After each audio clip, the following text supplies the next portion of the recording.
नमस्कार, मैं हूं शुभे और आप देख रहे हैं न्यूज फाउंडेशन।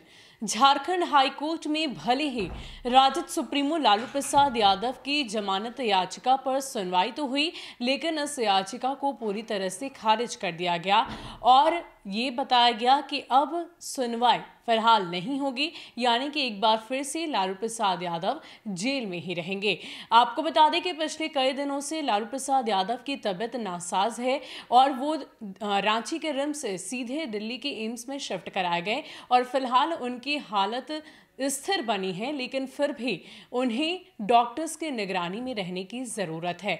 ये तो हुई लालू प्रसाद यादव की हालत की बात, लेकिन क्या आप जानते हैं कि बिहार की राजनीति से पिछले कई सालों से दूर रहने के बावजूद वो बिहार की सियासत में हमेशा ही केंद्र बिंदु बने रहते हैं। यूं ही लालू प्रसाद यादव को बिहार की राजनीति का किंग मेकर नहीं कहा जाता।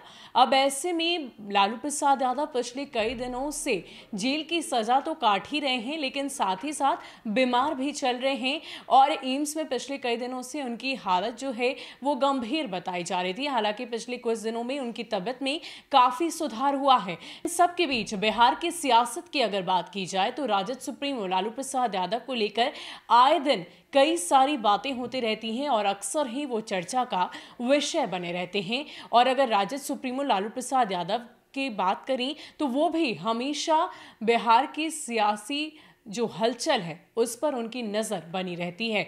और खास करके अभी उनके बेटे यानी कि बड़े बेटे तेज प्रताप यादव की बात की जाए तो जिस तरीके से तेज प्रताप यादव ने अपनी ही पार्टी के प्रदेश अध्यक्ष यानी कि जगदानंद सिंह के खिलाफ कई सारी बातें कह दी, कुछ ऐसी बातें कही जिसको लेकर आपत्ति भी जताई जा रही है। उन्होंने यहां तक कह दिया कि राजद सुप्रीमो लालू प्रसाद यादव की जो तबीयत की हालत है वो सिर्फ और सिर्फ इनकी ही वजह से है। इतना ही नहीं, उन्होंने ये भी कहा कि इस तरह का तानाशाह रवैया पार्टी के भीतर नहीं चलेगा। जब से तेज प्रताप यादव ने इस तरह के बयान दिए हैं तब से कहीं ना कहीं बिहार की सियासत में इसको लेकर खूब चर्चा हो रही है। एक तरफ जहां सत्तारूढ़ दल इसको लेकर चुटकी ले रही है तो दूसरी तरफ अगर राजद के ही कार्यकर्ताओं की बात करें तो उनके मन में भी कई सारे सवाल खड़े हो रहे हैं। और शायद यही वजह है कि लालू प्रसाद यादव ने अपने बेटे के दिल्ली तलब की है। और आपको बता दें कि तेज प्रताप यादव दिल्ली के लिए रवाना भी हो गए हैं। लेकिन इन सब के बीच अगर हम राजद सुप्रीमो लालू प्रसाद यादव की आगे की रणनीति की बात करें तो वो आगे की खास रणनीति भी पार्टी को लेकर तैयार कर रहे हैं। इतना ही नहीं, राजद सुप्रीमो लालू प्रसाद यादव की अदालत में पहले भी तेज प्रताप यादव पेश हो चुके हैं, क्योंकि कई बार तेज प्रताप यादव किंग मेकर की भूमिका में आने को लेकर एक ट्रबल मेकर बन जाते हैं और हमेशा ही उनकी यही छवि दिखती है। अब ऐसे में राजद सुप्रीमो लालू प्रसाद यादव इस मसले को कैसे सुलझाते हैं और आगे की रणनीति कैसे तय करते हैं, ये पूरी जानकारी आपको देते हैं। झारखंड हाईकोर्ट ने चारा घोटाले के दुमका कोषागार मामले में लालू प्रसाद यादव की एक बार फिर से जमानत अर्जी खारिज कर दी है। फिलहाल वो जेल की सजा के अंतर्गत दिल्ली के एम्स में भर्ती हैं। लंबे समय से वो बिहार की राजनीति के मुख्य धारा से दूर हैं, बावजूद इसके वे राजनीति के केंद्र में बने हुए हैं। बिहार की सियासत आज भी उनके समर्थन या विरोध के इर्द गिर्द ही घूमती है। यही कारण है कि पूर्व उप मुख्यमंत्री व राज्यसभा सदस्य सुशील कुमार मोदी ने राजद प्रमुख लालू प्रसाद पर तंज कसा। उन्होंने अपनी ट्वीट में लिखा कि लालू प्रसाद चारा घोटाले में सजायाफ्ता हैं। फिलहाल ना ही उनके बरी होने के आसार हैं और ना ही जमानत मिलने के। फिर भी पार्टी किसी अन्य बेदाग व्यक्ति को अध्यक्ष नहीं चुन पा रही। यह अलग बात है कि सुशील कुमार मोदी की राजनीति लालू के ही भरोसे चलती है। वो अपने काम से ज्यादा लालू की कमियां ढूंढने पर ध्यान देते हैं, लेकिन इसके बावजूद छोटे मोदी कोई अकेले ऐसे नेता नहीं जिन्होंने करोड़ों के चारे घोटाले में जेल में बंद लालू को अपने निशाने पर लिया हो। इससे पहले लोकसभा और विधानसभा चुनाव में पीएम नरेंद्र मोदी से लेकर सीएम नीतीश कुमार तक उनके कार्यकाल और जंगल राज साबित करते रहते हैं और मतदाताओं को लालू राबड़ी शासन के लौट आने के नाम से डराते रहते हैं। पिछले विधानसभा चुनाव में भी यही हुआ। महागठबंधन ने लालू के नाम से परहेज किया, लेकिन उनके सामाजिक न्याय की अवधारणा की खूब दुहाई दी। विधानसभा चुनाव में एनडीए ने राजद के रोजगार के मुद्दे को भी खूब चर्चा में भुनाया और रोजगार के वादे भी किए, लेकिन आरजेडी के रोजगार के वादे को लेकर लालू राबड़ी राज में बेरोजगारी से जोड़ना नहीं भूले।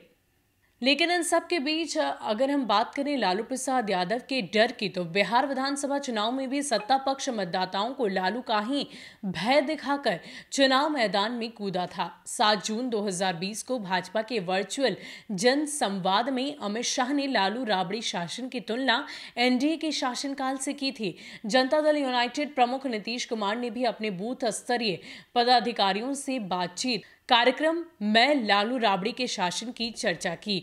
यही कारण रहा कि बिहार विधानसभा चुनाव में भी एनडीए और महागठबंधन की बिसात पर लालू ही बड़ा मोहरा बनकर उभरे।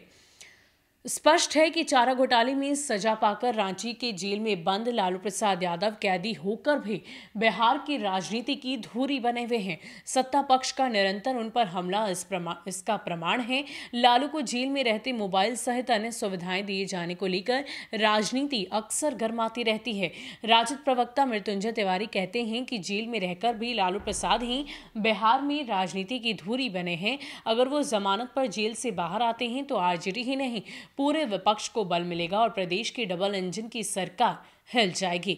बहरहाल अगले 2 महीने बाद अगली सुनवाई तक इसकी संभावना नहीं दिख रही।